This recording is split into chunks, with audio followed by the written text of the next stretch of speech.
Hello, fellow female activists, and maybe some of the 90 million who did not vote. Cathy Perez here, your wellness coach and fellow female activist.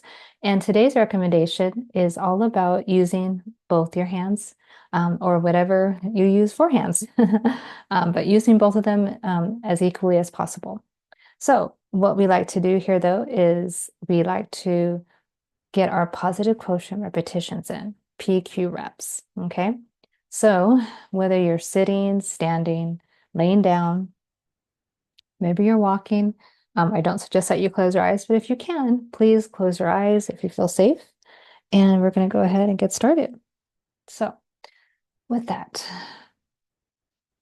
go ahead and think of your spine, okay, growing taller, whether you're laying down, doesn't matter, but think about really stretching your spine. Throw your shoulders back, roll them back.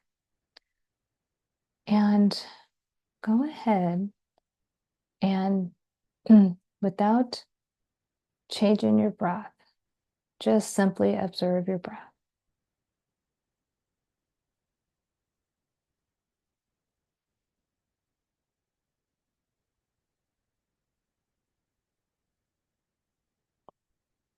If your mind wanders, just come back to your breath.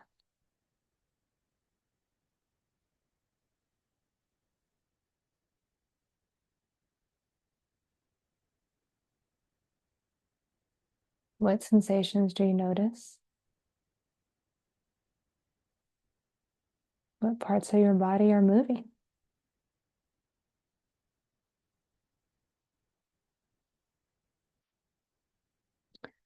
Now, with your hearing, if you can, listen to the furthest away sound you can hear.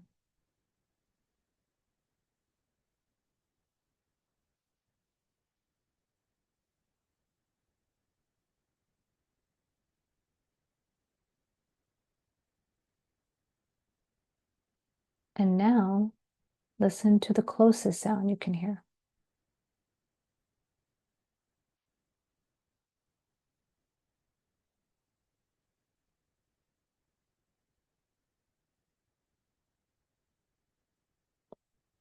And when you're ready, go ahead and blink your eyes open. That, my friends, is a positive quotient repetition session. And if you want to learn more about that, let me know down below. So today's recommendation. This is one that I think will probably make you wonder, like, why is this important? Well, in the realm of recommendations, right, I like to spread them around different ways to help basically your overall wellness, okay? A lot of people don't talk about the fact that, for those of you who may or may not know, our brains have two hemispheres, so the left and the right. And what's funny is that the left side of your brain actually controls your right hand and vice versa. Okay. So and there's different reasons why that is. I'm not a neuroscience, although that could be something I'm getting into. Anyway, I do have some background at least on learning how our brain works and how our thoughts process and so forth. And what's funny is I actually have a real life example of what neuroscience is. Okay, I was a guinea pig without even knowing it. So the story goes, okay, so my dad, okay, so there's four sisters in my family, and my parents, one was my mom was right-handed, and my dad is left-handed. So our mom has since passed, and so it's just our dad now. And so right-handed people are dominant in this world. So everyone in my family, except my dad, supposedly was right hand dominant. Well, at the age of 10, uh, I forget how, but my mom finally explained that when I was young, okay, like when I was a baby, she noticed that I was using my left hand a lot. So much so that she thought that I was, and rightly so, she was presuming that I would probably be left-handed like my dad. And as much as she loved my dad, she did not want me to be left-handed. There's a lot of superstitions behind left-handed people. And so she forced me to not use my left hand. She would force me to use my right hand. In doing so, she changed what then became my dominant hand. So funny enough, my dominant never changed. All right, I'm still left dominant. But what happened was I then started using my right hand, obviously more, correct? So I wouldn't get hit and so forth and so on. And this became what I learned to write with and everything else, right? At age of 10, she told me this, and I was like floored. I'm like, why would you do that, right? Well, turns out that's not something you should be doing ever. It can screw up someone's head. But what it did is it actually helped me. So I forget the actual words, but when someone has equal function in their different hands, or their two hands, I should say, it's called ambivert. Okay. So I actually became an ambivert. So at age 10, right, I find out that my mom had forced me to stop using my left hand and instead use my right. And in so doing, without her even knowing it, she actually helped me become more what we would call balanced. Now, there's nothing wrong with people who only use their right hand to read, write, not read, but like this is your dominant side. That's natural. That's just how it goes. For lefties, right, who I actually should have been a lefty, for all intents and purposes, I am still left dominant, okay, which is funny. But needless to say, there's nothing wrong with either side, right? But for those who naturally, hopefully, grow up with equal use of their hands, okay, there's not one dominant. And that means that your brain, the two hemispheres are actually working pretty closely together. Now, again, there's nothing wrong when you have a dominant side. That's just what happens. Our bodies are quite literally asymmetric, not just from our heads, but all the way down to our toes. So we are, again, we're imperfect beings. So we have asymmetry in some way, shape, or form, some more than others. I happen to also have scoliosis. So I not only have, I'm more balanced, let's say, in how I approach, how I physically move, but I also have more curves on my back, which shouldn't be there. So the whole point of this recommendation is that I actually want you to start using your other hand, if not a little bit more, as much as you use your dominant hand. Why is that? So again, I became ambivert, which meant I was able to use both my left and right hand, not just to write, but to be physically active. Now, I am actually what you would call right dominant, like when I was play sports, right? I would kick more with my right side. I would bat, okay, right, suppose, right-handed. So it's funny, right?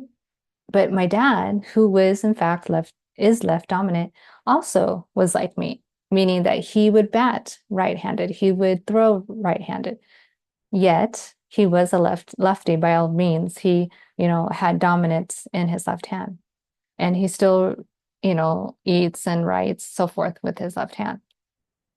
So what's the why recommend that you use both your hands as much as you can? Because what's interesting, right, is only when we're forced to, let's say, okay, that someone broke one of their dominant hand or broke let's say their dominant hand.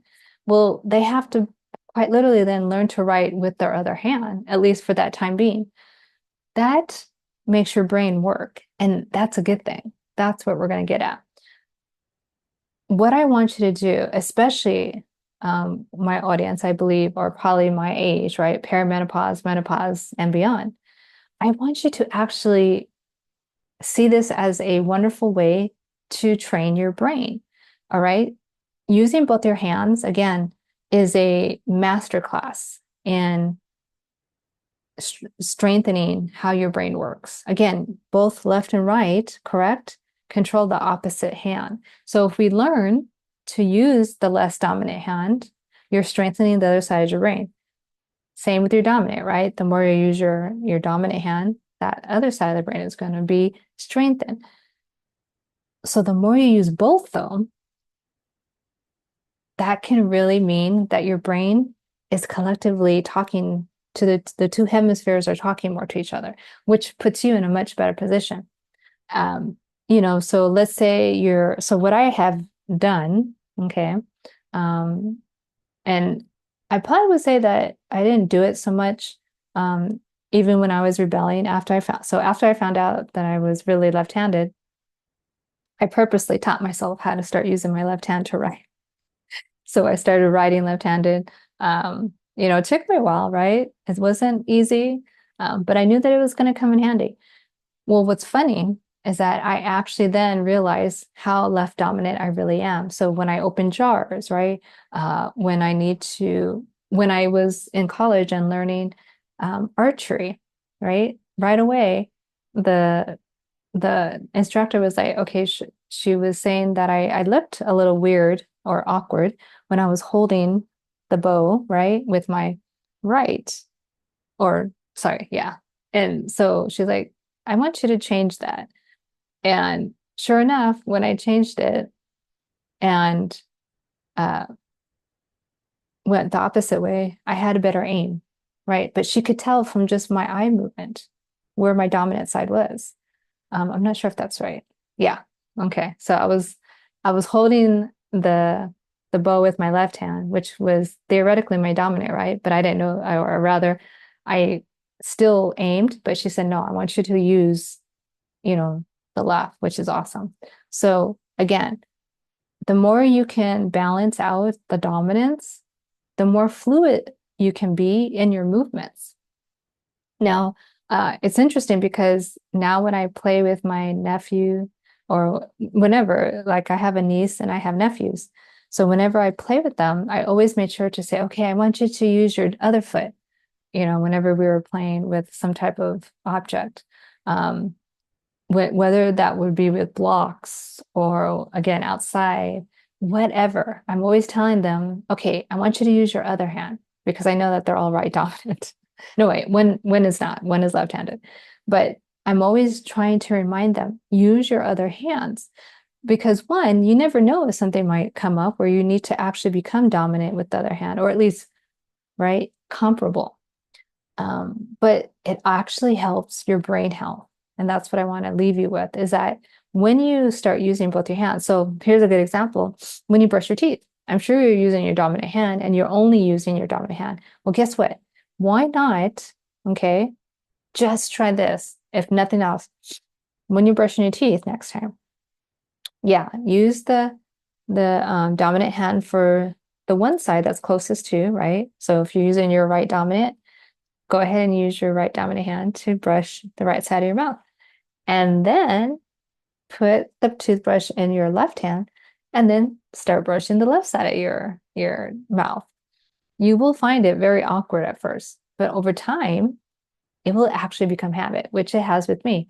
I purposely, okay, that was one of the other ways I I fought back, I rebelled, is that I started to brush my teeth with both my hands, meaning I would go with one side on that side and then obviously use the other hand. So again, it serves a purpose in multiple ways.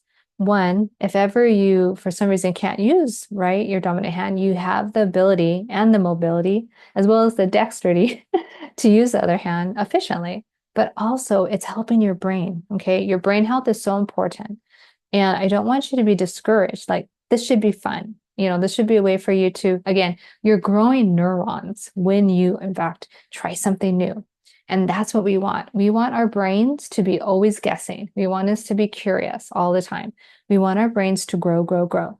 Yes, they are slowing down, but they're not dead, okay? Until you are 6 feet under, your brain is still able to create neurons, and that's what we want. So that's a long one, but I think that this is a fun one and it should at least make you giggle, right? When you're trying it. Again, I was never good at scissor cutting with my left hand, even with left-handed scissors, which is kind of funny, right? So when I do try it, it's a little awkward, but I will always end up going back to my right. So make fun, right? Make it fun, but understand it's okay that you're not going to be awesome at it right away. This is just a way to help your brain health. Okay, so make it fun and, let me know down the line what you have tried when it comes to using your other hand. All right, with that, we will see you soon. Take care, take charge, God bless.